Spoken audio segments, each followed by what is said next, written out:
मैं Ramesh Kumar Kumawat, senior teacher, government वरिष्ठ Upadhyay, Sanskrit school Amarsar, Jaipur, Rajasthan, Sanskrit शिक्षा विभाग। Hello everyone. कक्षा 10 विषय विज्ञान, अध्याय 4 कार्बन एवं उसके यौगिक के बारे में हम आज चर्चा करेंगे। सबसे पहले हम कार्बन की चर्चा करते हैं। कार्बन का प्रतीक देखें तो कार्बन का प्रतीक होता है सी, यानी इसको सी फॉर्म में लिखा जाता है, कैपिटल सी के रूप में। कार्बन की प्रोटॉनों की संख्या की बात करें तो 6 प्रोटॉन इसके अंदर होते हैं, यानी इसकी परमाणु संख्या 6 होती है। पीरियोडिक टेबल में हम देखें, आवर्त सारणी में देखें तो ये hydrogen, helium, lithium, beryllium, boron, boron के बाद में 6ठे नंबर का तत्व है कार्बन। कार्बन की संयोजी इलेक्ट्रॉनों की बात करें तो इसके सबसे बाहर वाले कोष में 4 इलेक्ट्रॉन होते हैं, यानी इसका संयोजी इलेक्ट्रॉनिक विन्यास लिखना चाहिए तो 2 और 4 इसका इलेक्ट्रॉनिक विन्यास होता है, यानी प्रथम कोष में 2 इलेक्ट्रॉन और बाहरी कोष में 4 इलेक्ट्रॉन इसके अंदर होते हैं। लेकिन चूँकि अब इसको अपना अष्टक पूरा करने के लिए बाहरी कोष से 4 इलेक्ट्रॉन या तो ग्रहण करने पड़ेंगे या 4 इलेक्ट्रॉन इसको त्यागने पड़ेंगे। दोनों ही स्थितियों में क्या होता है कि बहुत अधिक एनर्जी की आवश्यकता होती है, ऊर्जा की आवश्यकता होती है, जो कि संभव नहीं हो पाती है। इसलिए कार्बन आपस में संयोजी इलेक्ट्रॉनों की साझेदारी करता है और संयोजी इलेक्ट्रॉनों की साझेदारी करके अपने स्थायित्व को प्राप्त करता है। दूसरी बात, कार्बन एक ऐसा तत्व है जिससे सभी सजीवों का शारीरिक संरचना, पूरा शारीरिक ढांचा बना हुआ है। सभी सजीवों की संरचनात्मक संरचना या जो शारीरिक ढांचा है वो पूरा का पूरा कार्बन से बना हुआ है। यहाँ तक कि मनुष्य का शरीर पूरा एक कार्बन से बना हुआ शरीर है। तो सभी सजीव कार्बन से जुड़े हुए हैं, पूरा शरीर कार्बन से बना हुआ है। कार्बन में एक श्रृंखलन का गुण पाया जाता है, एक लंबी श्रृंखला बना लेता है। इसीलिए संकलन के गुण के कारण इसको बोलते हैं कैटेनेशन। संकलन के गुण को हम बोलेंगे कैटेनेशन, यानी कार्बन कार्बन जुड़ करके अनेक लंबी श्रृंखला बना लेता है। तो लंबी श्रृंखला होने के कारण ही कार्बन के प्रकृति में बहुत अधिक यौगिक पाए जाते हैं। बहुत ज़्यादा यौगिकों का यह निर्माण कर लेता है।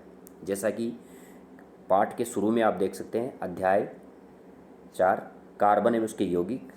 इसके पास में आप देखिए एक डायग्राम बना हुआ है, इसमें आप देख सकते हैं एक लंबी श्रृंखला बना रहा है, एक जाल सा बन गया, जालनुमा संरचना। तो एक संकलन इसके अंदर पाया जा रहा है, कैटेनेशन का गुण इसमें पाया जाता है और आपस में संयोजी इलेक्ट्रॉनों की ये साझेदारी भी करता है। अब इस तत्व के बारे में हम देखते हैं। यहाँ से देखते हैं कि भूपर्पटी में खनिजों जैसे कार्बोनेट, हाइड्रोजन कार्बोनेट, कोयला एवं पेट्रोलियम के रूप में केवल ये 0.02% पाया जाता है। भूपर्पटी में खनिजों के रूप में ये केवल 0.02% पाया जाता है। वायुमंडल में 0.03% CO2 कार्बन डाइऑक्साइड उपस्थित है। प्रकृति में इतनी अल्प मात्रा में कार्बन उपस्थित होने के बावजूद कार्बन का अपने आप में अत्यधिक महत्व है। कार्बन में आबंधन, सहसंयोजी आबंध किस प्रकार से सहसंयोजी आबंध बनाता है, इसमें देखते हैं अपन। अब जो कार्बन कार्बन के परमाणु होते हैं, जैसे कि अपन ने पहले पढ़ा है कि आयनिक यौगिक हैं, उनके बीच प्रबल आकर्षण बल होता है, लेकिन यहाँ पर इनके बीच किसी प्रकार का कोई प्रबल आकर्षण बल नहीं होता है। अधिकांश यौगिक विद्युत के कुचालक होते हैं। कार्बन के जितने भी यौगिक होंगे अधिकांश ज़्यादातर कुचालक होते हैं। अपवाद स्वरूप कुछ सुचालक होते हैं, बाकी सारे कुचालक होते हैं। तत्वों की संयोजन क्षमता की बात करें कार्बन तत्व की, तो संयोजी इलेक्ट्रॉन की संख्या के आधार पर इसकी इलेक्ट्रॉनिक विन्यास लिखा जाए तो प्रथम कोष में 2 इलेक्ट्रॉन और अंतिम कोष में 4 इलेक्ट्रॉन होंगे। कार्बन के इलेक्ट्रॉन विन्यास के बारे में चर्चा करें, कार्बन की परमाणु संख्या 6 होती है, तो 2 और 4 इसका विन्यास हो जाता है। बाहरी कोष में 4 इलेक्ट्रॉनों को खोने की आवश्यकता होगी या उसको प्राप्त करने की आवश्यकता होगी।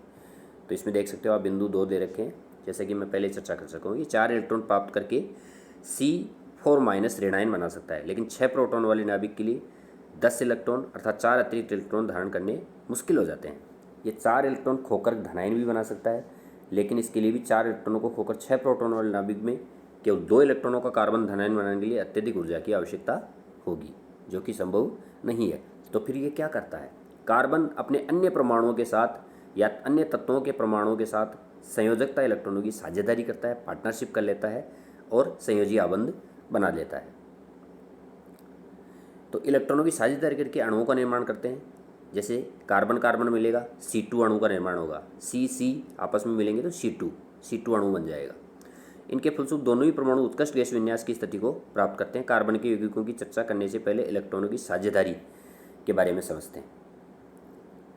अब इसमें आप देख सकते हो ये इलेक्ट्रॉनों की साझेदारी हो रही है, जैसा कि हाइड्रोजन का उदाहरण दे रखा है यहाँ। हाइड्रोजन के अंदर एक हाइड्रोजन का परमाणु एक अलग है, एक हाइड्रोजन का अलग है, दोनों में साझेदारी हो रही है, इलेक्ट्रॉन युग्म की साझेदारी यहाँ पर हो रही है। तो ये साझेदारी करते हैं। हाइड्रोजन के 2 परमाणु अपने इलेक्ट्रॉनों की साझेदारी करके हाइड्रोजन का अणु H2 का निर्माण कर लेते हैं। परिणामस्वरूप हाइड्रोजन का प्रत्येक अणु अपने निकटतम उत्कृष्ट गैस यानी हीलियम के इलेक्ट्रॉनिक विन्यास को ये प्राप्त कर लेता है। जिसके के कोष में 2 इलेक्ट्रॉन है, संयोजी इलेक्ट्रॉन दर्शाने के लिए हम बिंदुओं या क्रॉस का उपयोग करते हैं। जैसा कि क्रॉस दे रखा है, ये क्रॉस में आपको दिखाई दे रहे हैं, ये वाला है, ये बीच में ये हाइड्रोजन है। तो ये क्रॉस जो है वो इलेक्ट्रॉन बिंदुओं को दर्शा रहे हैं। वास्तव में ये इलेक्ट्रॉन है जो साझेदारी कर रहे हैं। क्लोरीन द्विपरमाणु अणु के रूप में पाया जाता है, तो क्लोरीन में साझेदारी करेगा और Cl2 अणु बना लेगा। ऑक्सीजन के 2 परमाणु के बीच द्विआबंध होता है, डबल बॉन्ड होता है ऑक्सीजन में। तो ये L कोष में 6 इलेक्ट्रॉन होते हैं। तो ऑक्सीजन का प्रत्येक परमाणु ऑक्सीजन के अन्य परमाणुओं के साथ 2 इलेक्ट्रॉनों की साझेदारी कर लेता है और इस प्रकार की इलेक्ट्रॉन बिंदु संरचना बनाता है। 2 इलेक्ट्रॉनों की साझेदारी कर लेगा ऑक्सीजन। तो ये ऑक्सीजन की इलेक्ट्रॉन बिंदु संरचना हो गई। फिर नीचे अपन नाइट्रोजन की देख सकते हैं। चूँकि नाइट्रोजन में ट्रिपल बॉन्ड पाया जाता है, यानी त्रिआबंध पाया जाता है इसके अंदर नाइट्रोजन में, तो 3 इलेक्ट्रॉनों की क्या कर लेता है, ये साझेदारी कर लेता है और सहसंयोजी आबंध का निर्माण करता है। तो ये नाइट्रोजन की इलेक्ट्रॉन बिंदु संरचना हो गई। फिर आगे हम देखते हैं अमोनिया का अणुसूत्र NH3 होता है। तो इसकी इलेक्ट्रॉन बिंदु संरचना अपन देख सकते हैं। इसमें एक इलेक्ट्रॉन युग्म होगा नाइट्रोजन के ऊपर। मेथेन को देखते हैं। मेथेन कार्बन का ही यौगिक है जो ईंधन के रूप में मेथेन का अधिकाधिक उपयोग होता है और ये बायोगैस और संपीड़ित प्राकृतिक गैस CNG का प्रमुख घटक है। संपीड़ित प्राकृतिक गैस जो वाहनों में भरी जाती है प्रदूषण रोकने के लिए, उस गैस में मीथेन होती है। आपको पूछिए गोबर गैस में क्या होती है, उसमें भी मीथेन ही होती है। तो ये बहुत ही नेचुरल है, प्रकृति उसके लिए पर्यावरण के लिए अनुकूल है। मेथेन गैस जो कार्बन का एक यौगिक है, इसका सूत्र होता है CH4।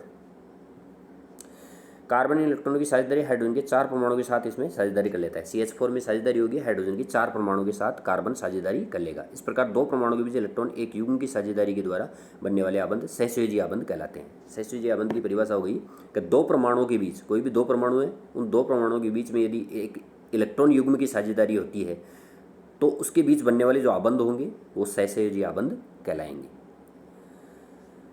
उनके भीतर प्रबल आबंध होता है, लेकिन इनका अंतराणुक बल दुर्बल होता है और इनके क्वथनांक गलनांक भी इसीलिए बहुत कम होते हैं। सामान्यतः ऐसे सहसंयोजी यौगिक सारे के सारे विद्युत के कुचालक होंगे हमेशा। अब कार्बन के अपर रूप दे रखे हैं। कार्बन के अनेक अपर रूप पाए जाते हैं, यानी अनेक रूपों के अंदर ये पाया जाता है। मुख्य रूप से इसके 3 अपर रूप हैं। हीरा, ग्रेफाइट और फुलरीन की हम चर्चा कर रहे हैं। हीरे की संरचना आपको दिखाई दे रही है, ये ग्रेफाइट है, ये भी कार्बन का एक अपर रूप है। और C60 बकमिस्टर फुलरीन, ये भी कार्बन का एक अपर रूप है। हीरे की संरचना चतुष्फल की संरचना होती है और पूरी तरह से संकुलित होते हैं इसके अणु। तो घूमने के लिए अणुओं को किसी प्रकार की कोई जगह इसमें नहीं होती है, इसलिए हीरा विद्युत का पूर्णतः कुचालक होता है इसका अपर रूप। ग्रेफाइट की परतदार संरचना होती है। प्रत्येक मुक्त एक इलेक्ट्रॉन मुक्त रहता है और 3 अन्य इलेक्ट्रॉनों से जुड़ा होता है प्रत्येक इलेक्ट्रॉन। तो इसलिए एक इलेक्ट्रॉन मुक्त रहने के कारण ग्रेफाइट की संरचना परतदार होती है और इसी कारण से ग्रेफाइट, इसका अपवाद है तीनों अपर रूपों में, ग्रेफाइट विद्युत का सुचालक होगा जबकि हीरा विद्युत का कुचालक होता है। तीसरा अपर रूप है इसका C60 बकमिस्टर फुलरीन होता है। बकमिस्टर फुलरीन जो है ये इसका अतिचालकता दर्शाने, हाइपर कंडक्टिविटी दर्शाता है, अतिचालकता दर्शाने वाला अपर रूप है C60 फुलरीन। इसको बकमिस्टर फुलरीन भी कह देते हैं या बक्की बोल भी इसको कहते हैं। तो प्रकृति में 3 मुख्य अपर रूप इसके देखे जाते हैं कार्बन के, हीरा, ग्रेफाइट और C60 फुलरीन। इसमें से हीरा विद्युत का पूर्णतः कुचालक है, ग्रेफाइट इसकी प्रत्येक कार्बन परमाणु 3 अन्य कार्बन परमाणु से जुड़ा होता है, इसलिए 1 इलेक्ट्रॉन मुक्त रहता है। ग्रेफाइट विद्युत का इसलिए सुचालक होता है। C60 फुलरीन अति चालकता दर्शाने वाला इसका अपर रूप है। इसके बाद में ये भी देख सकते हैं, हीरा अब तक ज्ञात सर्वाधिक कठोर पदार्थ है। अब तक का ज्ञात किया गया सबसे कठोर पदार्थ भी हीरा ही है। नेक्स्ट टाइम हम चर्चा करेंगे कार्बन की सर्वतोमुखी प्रकृति पर हम चर्चा करेंगे। आज के लिए इतना ही। Thank you.